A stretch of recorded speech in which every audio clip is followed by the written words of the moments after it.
सभी का प्रधानमंत्री मोदी की मन की बात का कार्यक्रम और मुख्यमंत्री भजनलाल शर्मा ने मन की बात सुनी। उसके बाद की ये तस्वीरें आप देख पा रहे हैं। सांगानेर से ये सीधी तस्वीरें हैं। मुख्यमंत्री भजनलाल शर्मा यहां पर नजर आ रहे हैं। माननीय मुख्यमंत्री महोदय राजस्थान के नव मतदाताओं का स्वागत कर रहे हैं, सम्मान कर रहे हैं। ये वही नव मतदाता हैं जिन्होंने पहली बार देश के लोकतंत्र में अपना योगदान दिया है। आज देश के यशस्वी प्रधानमंत्री नरेंद्र मोदी जी ने भी मन की बात में नव मतदाता के महत्व को बताया था। सभी नव मतदाताओं से मैं आग्रह करूंगी कि वो मंच पर पहुंचे। एक सामूहिक फोटो, एक ग्रुप फोटो माननीय मुख्यमंत्री जी के साथ में उनका होगा।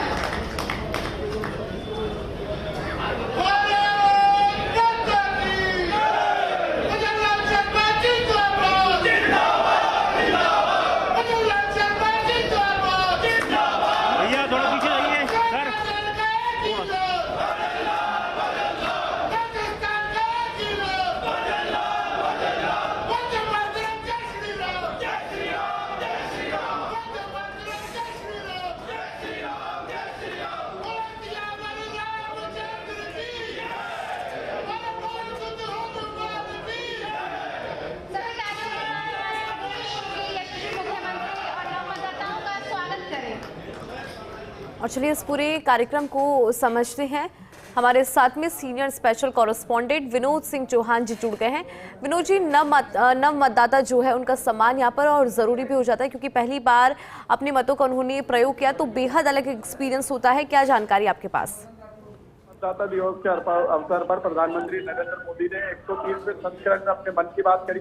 पूरा कार्यक्रम में उन्होंने युवाओं को संबोधित किया और मुख्यमंत्री ने नव मतदाताओं का सम्मान करा। संभवतः मुख्यमंत्री अब यहाँ उपस्थित जो सांगानेर क्षेत्र के कार्यकर्ता हैं और आम नागरिक हैं उनको संबोधित करेंगे कि नव मतदाता दिवस पर क्या कुछ कहना चाहते हैं। आप देखिए मुख्यमंत्री बोल रहे हैं, सीधे हम सुनाते हैं आपको।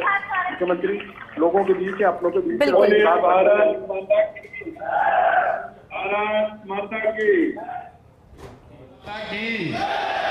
भारत माता की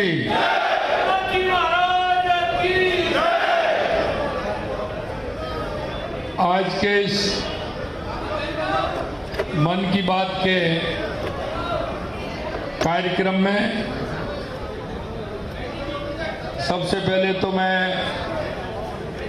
सांगानेर विधानसभा के सभी कार्यकर्ताओं का इस कैंप कार्यालय पर बहुत बहुत स्वागत करता हूं। आप सभी का अभिनंदन करता हूं। मैंने कहा था कि मैं कोशिश करूंगा कि मन की बात में आपके बीच में आकर के आपसे बातचीत करूं। आज का दिन बहुत ही अच्छा दिन है क्योंकि आप मतदाता दिवस भी है और राष्ट्रीय मतदाता दिवस के अवसर पर आज हमने जो नव मतदाता हैं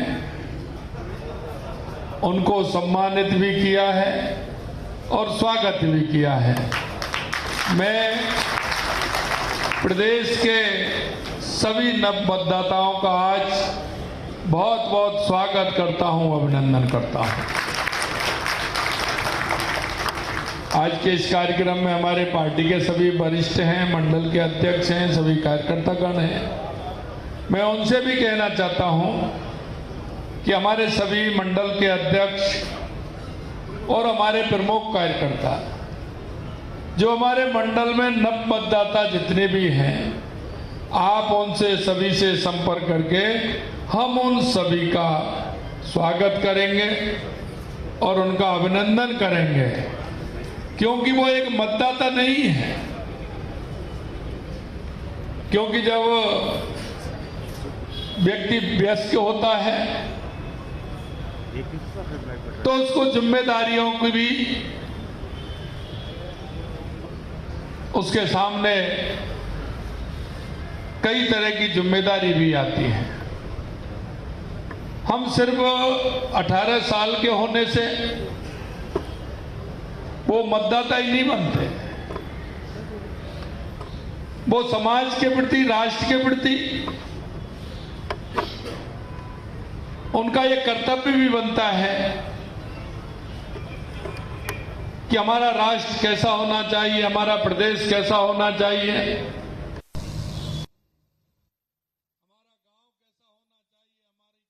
कैसी होना चाहिए, हमारा मोहल्ला कैसा होना चाहिए। आपके मन में जो कल्पनाएं होती हैं, जो युवा मतदाता होता है, अभी अभी हमारे देश के यशस्वी प्रधानमंत्री नरेंद्र मोदी जी ने कहा कि जब हम पहली बार मत देने का अधिकार हमको मिलता है तो उसको हमें सेलिब्रेट के रूप में मनाना चाहिए, क्योंकि आप एक जिम्मेदार वो व्यक्ति, राष्ट्र के एक नागरिक बन गए, क्योंकि हम कहते हैं कि हमारे कुछ अधिकार होते हैं तो कुछ कर्तव्य भी होते हैं। हमारे मतदाता बनने का अधिकार है, लेकिन साथ में कुछ हमारे कर्तव्य भी जुड़ जाते हैं, और कर्तव्य ये जुड़ जाते हैं कि हमें हमारे बड़े भाई बहन के साथ कैसा व्यवहार करना चाहिए, हमारे माता पिता के प्रति क्या कर्तव्य बनता है, बड़ों के प्रति हमारा क्या कर्तव्य बनता है, और हमारे पीछे जो हमारे छोटे भाई बहन हैं उनके प्रति हमारा क्या कर्तव्य बनता है, हमारा प्रदेश के प्रति क्या कर्तव्य है, हमारे राष्ट्र के प्रति क्या कर्तव्य है। ये सारी बातें इसमें समाहित होती हैं, क्योंकि हमारे संविधान ने 18 वर्ष के बाद हमको मत देने का अधिकार दिया है, तो हमारे अधिकार और कर्तव्य दोनों साथ साथ चलते हैं। अगर हम मत अधिकार से ज्यादा कर्तव्यों की बात करेंगे तो कर्तव्य हमारे अधिकारों की पूर्ति करेंगे, उन कर्तव्यों में ही अधिकार समाहित हैं। कभी कभी हम देखते हैं, अधिकारों की बात करते हैं, मेरा अधिकार क्या है, बेटा कहेगा मेरा अधिकार क्या है, बेटी कहेगी मेरा अधिकार क्या है, पत्नी कहेगी मेरा अधिकार क्या है, पिताजी कहेंगे मेरा अधिकार क्या है, माताजी कहेंगे मेरा अधिकार क्या है। लेकिन हमारी संस्कृति है, उसमें कर्तव्य का बोध कराते कराते अधिकार उसमें समाहित हो जाता है। अगर हम ये समझें कि हमारा कर्तव्य क्या है, अगर हम वयस्क हुए हैं तो हमारा कुछ दायित्व परिवार के प्रति, माता पिता के प्रति, गुरु के प्रति, बड़ों के प्रति, समाज के प्रति, राष्ट्र के प्रति, ये हमें बोध होना चाहिए। निश्चित रूप से हमारे उन सभी मतदाताओं से, मैं जो नव मतदाता है उनसे अपील करना चाहता हूं कि आज आपको सोचने का, विचार करने का, अपने जीवन को कैसा हमें बनाना है, किस तरह से बनाना है, यह कर्तव्य भी उस साथ में आपके सामने आया है। मुझे विश्वास है कि हमारे युवा उस अधिकार के साथ कर्तव्य का भी पालन करेंगे, और ये मत का अधिकार है, उसमें आपको सोचने के लिए, विमर्श के लिए, और विमर्श के बाद उस मत का प्रयोग करने के लिए भी आवश्यक है, क्योंकि आप एक राष्ट्र के निर्माता हो, और राष्ट्र के निर्माता के साथ साथ आप भविष्य की कथा भी लिखने वाले हो राष्ट्र की। तो आपके अंदर वो भाव होना चाहिए कि मैं मेरे मत का उपयोग किस तरह से कर रहा हूं, कैसे कर रहा हूं, क्योंकि मत देने का अधिकार हर व्यक्ति को सिर्फ एक है, चाहे वो कितना भी बड़ा हो और कितना भी छोटा हो, कोई भी वो एक ही मत दे सकता है। उस मत की वैल्यू आपकी इतनी बड़ी है कि हमारे प्रधानमंत्री जी कहते हैं कि जब भी कोई काम होता है तो इसके पीछे कौन है, तो लोग कहते हैं कि हमारे प्रधानमंत्री जी हैं, और प्रधानमंत्री जी कहते हैं मैं नहीं हूं, आपका एक मत है। यह मत हमारे प्रदेश को और हमारे देश को आगे बढ़ाने में आपका कैसे सहयोगी बन सकता है, हमें यह सोच विचार करके हमारे उस मत का प्रयोग हम करते हैं। मित्रों, मैं आपसे इतना ही कहना चाहता हूं कि हमारे प्रधानमंत्री नरेंद्र मोदी जी का कहना है कि लोकतंत्र में मतदाता होना यह विशेष अधिकार के साथ साथ एक बड़ी जिम्मेदारी भी है, और वो जिम्मेदारी यह है कि हम सभी के बारे में सोचते हुए हम हमारे राष्ट्र को मजबूत कैसे कर सकते हैं, क्योंकि हम वो लोग हैं जो पहले राष्ट्र को मानते हैं। हमारा राष्ट्र सर्वोपरि है, क्योंकि इस राष्ट्र के लिए हमारे बुजुर्गों ने, हमारे मनीषियों ने सब कुछ कर दिया, सब कुछ खो दिया। उन्होंने लगातार लड़ाइयां लड़ी है इस राष्ट्र को बचाने के लिए। अब हम इस राष्ट्र को उन्नति पर ले जाने के लिए स्वामी विवेकानंद जी के उस मार्ग पर चलें कि उठो जागो, और जब तक नहीं रुकें, जब तक हमारी मंजिल तय नहीं कर लें, और जब तक नहीं रुकें कि जब तक हम दुनिया में हमारे भारत माँ का नाम रोशन नहीं कर सकें, और हम जब तक नहीं रुकें जब तक हमारे भारत को दुनिया का सर्वश्रेष्ठ देश बना करके पूरा करें। मेरा आप सभी से इतना ही है। मैं आज के इस अवसर पर आप सभी से इतना ही कहना चाहता हूं, विशेषकर मैं विधानसभा के हमारे सभी भाई बहनों को, कि लगातार हमारी सरकार काम कर रही है।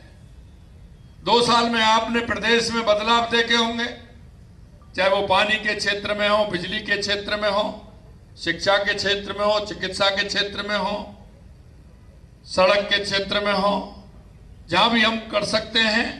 लगातार हमारी सरकार देश के यशस्वी प्रधानमंत्री नरेंद्र मोदी जी के नेतृत्व में कर रही है। विशेषकर मैं युवाओं से कहना चाहता हूं कि आपने देखा है कि जिस तरह से पिछले 5 सालों में हमारे युवाओं के साथ कुठाराघात होते रहे, हमारे युवाओं के साथ धोखा होता रहा, हमने कहा है कि हमारे वो युवा, हमारे उस गरीब, हमारे किसान, हमारे वो आदमी श्रमिक जो सुबह जाते हैं, शाम को लौट करके आते हैं और अपने बच्चों को लेकर के वो परिवार को पालते हैं, ऐसे के साथ किसी भी तरह का धोखा नहीं किया जाएगा। और लगातार आप देख रहे हैं, हमने 1 लाख से ऊपर नियुक्ति पत्र देने का काम किया। 1,43,000 हमारी प्रक्रियाधीन है, और 1 लाख हमने जनवरी के महीने में 1 साल के लिए कैलेंडर भी आयोजित कर दिया है। और हम कहना चाहते हैं, क्योंकि पेपर लीक और भ्रष्टाचार जैसे गंभीर अपराधों में हमारी नीति स्पष्ट है, बिल्कुल स्पष्ट है कि जीरो टॉलरेंस, हमारी सरकार जीरो टॉलरेंस पर काम करेगी। अभी अभी मैं देख रहा था, हमारे विपक्ष के नेता, हमारे पूर्व मुख्यमंत्री और अन्य नेता कह रहे हैं, अरे मैं उनसे पूछना चाहता हूं, ये जो OMR सीट है, अरे इसका तो 2019 में ही पता लग गया था, जब उत्तर प्रदेश में उन लोगों को पकड़ा गया था और उत्तर प्रदेश की पुलिस ने यह जानकारी दी थी कि आपके यहां से इतना बड़ा घोटाला हुआ है। लेकिन मैं पूछना चाहता हूं, पहले वो इस बात का जवाब दें कि आपने वो कार्रवाई क्यों नहीं की, क्योंकि कर्मचारी चयन बोर्ड में पकड़े लोग 2019 में ये फर्जीवाड़ा किया, और ये प्रकरण उत्तर प्रदेश की STF ने कांग्रेस की सरकार को सूचना भी दी थी, लेकिन वो 4.5 साल तक आप मामले को दबाए बैठे रहे। ये मैं आपसे पूछना चाहता हूं, पहले आप ये जवाब दीजिए, ये आपकी कौन सी नैतिकता थी? ये तो अगर हम मुकदमा दर्ज नहीं करते तो वो भी नहीं पकड़े जाते। हमने 400 लोगों को पकड़ा है और ये काम बंद नहीं हुआ है। और चिंता मत करिए, जहां तक जाना होगा जहां तक जाएंगे। और आप क्या कहते हैं? हमने ये भी कहा है कि हम किसी को भी छोड़ने वाले नहीं हैं। आप कहते होगे इसमें क्या हुआ? अरे आप चिंता मत करिए, कोई भी अब हो या आगे हो, तुम आज की बात करते हो, हम भविष्य की भी बात बता देते हैं। आज हो, कल हो, कभी भी हो, अगर इस तरह की कोई गड़बड़ी की तो उसको किसी कीमत पर नहीं छोड़ा जाएगा, चाहे कुछ भी हो। हमारे युवाओं के साथ धोखा, लेकिन आपको अपने गलेबान में झांक करके देखना होगा कि आखिरकार आपने क्या किया। अरे उन्होंने क्या बिगाड़ा था उन गरीब मजदूर के बेटा और बेटियों ने, जो इस तरह का आपने कुठाराघात किया। आप स्पष्ट मानिए, जीरो टॉलरेंस, और वो हर क्षेत्र में है, युवाओं के क्षेत्र में भी है। और आपने कहीं भी राजस्थान में किसी भी तरह का भ्रष्टाचार किया है, वो भी आएगा, पूरी तरह से आएगा। हम किसी को भी छोड़ने वाले नहीं हैं। आप लोग मैं इतना भी आपको कहूंगा कि हमारी सरकार एसओजी की कार्रवाई के निर्देश किसी भी विशेष लगातार काम कर रही है। किसी विशेष समय काल, किसी राजनीतिक उद्देश्य के तहत हम काम नहीं करते। हम काम करते हैं सिर्फ हमारे राजस्थान के युवा और राजस्थान की जनता को देखते हुए कि अगर उनके साथ कोई भी धोखा होता है तो हम किसी भी कीमत पर छोड़ने वाले नहीं हैं। ये भी हम आपसे कहना चाहते हैं। मित्रों, आज मैं आपसे ये और कहना चाहता हूं कि हमारे यहां किसी भी भेदभाव के साथ नहीं, क्योंकि हम ईश्वरवादी आदमी हैं और ईश्वर हमेशा कहता है कि कोई भी हो, सभी के साथ न्याय होना चाहिए। हम उस न्याय के साथ काम करेंगे, चाहे कितना भी कोई कुछ कहे।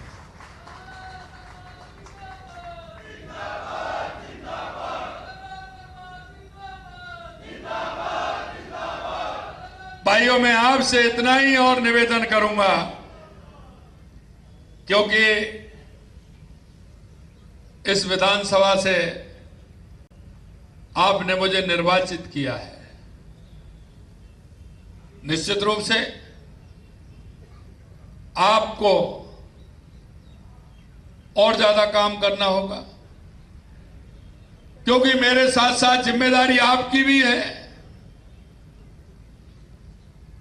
ये मत जोड़िए कि साहब हमने तो कर दिया, अब आपकी जिम्मेदारी है। जिम्मेदारी आपकी भी है और आप सबको उस जिम्मेदारी के साथ काम करना पड़ेगा। हमारी सरकार की जितनी भी योजनाएं हैं, और ये नहीं कि आप सांगानेर की जिम्मेदारी आपके पास है, अरे सांगानेर की तो करनी है, लेकिन पूरे राजस्थान में भी आपको पूरी जिम्मेदारी के साथ काम करना है। हमारी केंद्र और राज्य सरकार की जितनी भी योजनाएं,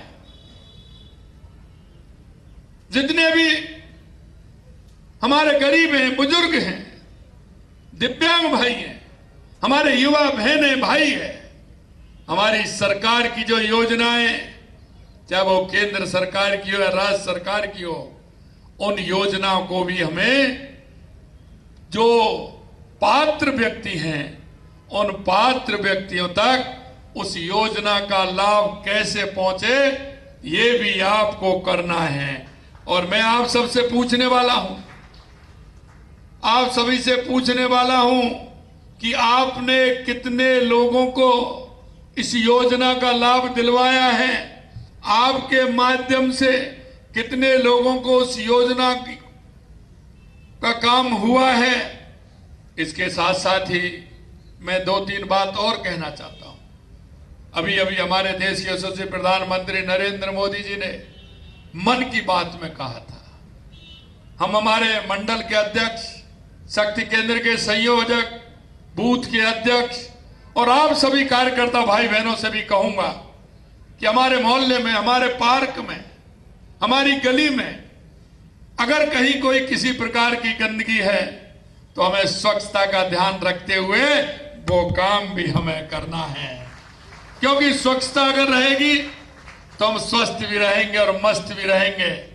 तो मेरा ये भी आप सभी से कहना है कि हमारे इस पूरे विधानसभा को स्वच्छता का ध्यान रखते हुए जहां काम की आवश्यकता है, कोई नाला है, कोई गली है, कोई इस तरह की नाली है, उसको भी आप बताओगे, उसको भी स्वच्छ तरीके से कैसे कर सकते हैं। हमारी सरकार भी उसमें पूरा काम करेगी। ऐसे जगहों को चिन्हित करते हुए मंडल के हिसाब से उनको भी आपको बनाना है। अगर आप उसको बना करके करेंगे तो मैं भी आपके साथ में, आपके बीच में आऊंगा। एक बात हमारे प्रधानमंत्री जी ने अभी अभी कही है, क्योंकि उनका जो आह्वान है हमारी राजस्थान की सरकार उसको कर रही है, एक पेड़ मां के नाम। और हमने पहले साल में 7 करोड़ पौधे लगाए थे। अभी हमने दूसरी साल में 12 करोड़ पौधे लगाए हैं। लगभग हम 19 करोड़ पौधे हमने पूरे राजस्थान में हमने लगाए हैं। हमने 5 साल में राजस्थान में 50 करोड़ पौधे लगाने का संकल्प हमने लिया है। मैं आपसे ये भी कहना चाहता हूं कि इस अलग को जगाएं और जहां भी आपको ऐसा लगे कि यहां पेड़ हमें लगाना है, हमको एक पेड़ मां के नाम, इस अभियान को आगे बढ़ाते हुए एक पेड़ मां के नाम भी हमें लगाना है।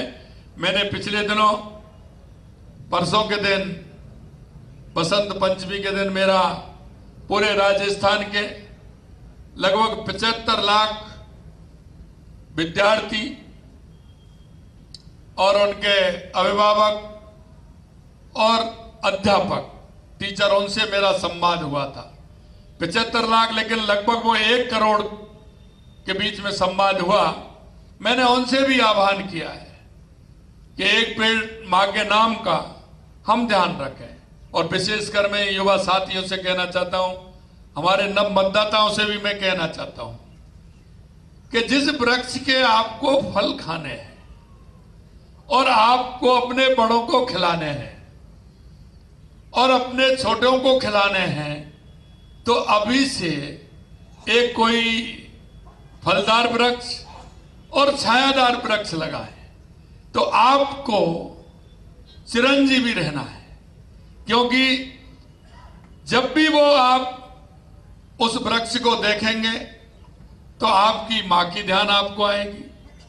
आप जब उसके फल को खाएंगे तो आपको ध्यान आएगा, और आपके बाद में जो आपके छोटे भाई बहन आ रहे हैं वो भी ध्यान रखेंगे, और बाद में चल करके आपके जो बेटा, बेटी, नाती, पोते वो आएंगे तो वो भी उसका ध्यान रखेंगे कि ये हमारे दादाजी का, ये हमारे पिताजी का, ये हमारे उनका माताजी का, ये हमारे दादी जी का, ये उनके लगे हुए नाम के पेड़ हैं जो आज हमको फल भी दे रहे हैं और हमको छाया भी दे रहे हैं और हमको ऑक्सीजन के माध्यम से हमारे जीवन को भी वो जीने का काम कर रहे हैं। तो मेरा आप सभी से आग्रह है कि उस काम को भी करें, पर्यावरण को भी हम अच्छा रखें और एक पेड़ मां के नाम लगाएं, ऐसा मुझे आप सभी से कहना है। क्योंकि आज मेरा कहीं बाहर का कार्यक्रम था, लेकिन उसको मैंने कहा कि नहीं, मैंने कह के आया हूं कि मन की बात का कार्यक्रम मैं विधानसभा में सुनूंगा। तो मैं रात को ही सूचना हुई थी, आप इतनी बड़ी संख्या में इस मन की बात के कार्यक्रम में आए हैं। मैं दिल की गहराइयों से पुनः आप सभी का बहुत बहुत अभिनंदन करता हूं, और यही कहना चाहता हूं कि आप निश्चिंत रहिए, पूरी तरह से हमारी सरकार हर काम को करेगी, पूरी निष्ठा के साथ करेगी। और यही कहना चाहता हूं कि हमारा जो देश के यशस्वी प्रधानमंत्री नरेंद्र मोदी जी ने विकसित भारत और विकसित राजस्थान की कल्पना जो देख रहे हैं, निश्चित रूप से हम सब मिलकर के उसको पूरा करेंगे। आप सभी को पुनः बहुत बहुत धन्यवाद। जय हिंद, जय भारत, जय राजस्थान, जय सांगानेर। आप सभी से आग्रह कि आप सभी अपने स्थान पर बैठे रहें। और आज मैं माननीय मुख्यमंत्री महोदय को आभार देना चाहूंगी कि उन्होंने अपनी गरिमा में उपस्थिति हम सबके बीच दी। और मैं आप सभी से भी आग्रह करूंगी